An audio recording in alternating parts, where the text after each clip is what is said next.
on Melson's game in the first half? It seemed like he was everywhere where the ball was.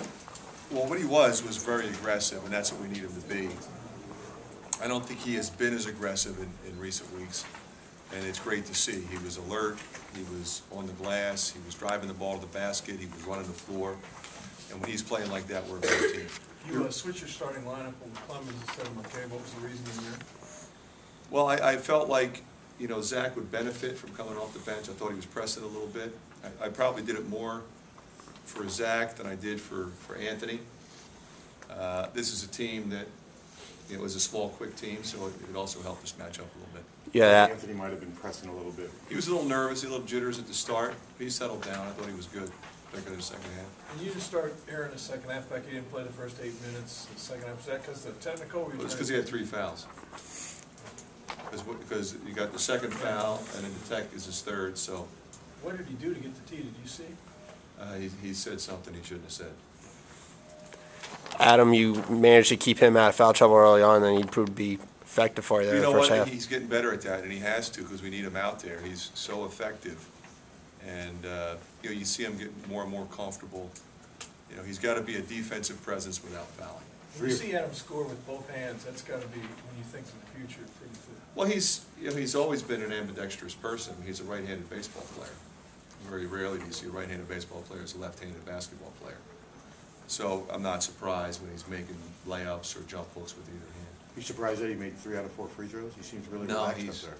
He's really worked on it. He's very confident up there. I mean, I think he'll be a 75% free throw shooter for long. Did you get the inside, outside action that kind of you were talking about? Well, I thought it was particularly important against a team that's playing 4 guards a lot. You know, we had to go in. You know, another thing is when we went in, we got fouled, and that was, you know, a critical part of the game. I think they fouled us 17 times in the first half because of our size advantage. But the ability to establish in and out is really important. A lot of unforced errors in the first half seemed to frustrate you, especially. We had 6 turnovers, I think, Rick, in the first 5 or 6 minutes. I was very upset about that. Yeah, we did straighten it out, and I knew we would, but it needed to be addressed immediately. You can't play like that. Are these changes to the starting lineup not permanent, or is it just a one-game basis? We'll evaluate that, Scott. It may stay, it may change again. We'll see. After 2 straight losses, did you get what you wanted out of this game? We did. I thought our focus on the defensive game plan was maybe the best we've had all year. You know, we made a team that I think is you know, pretty good.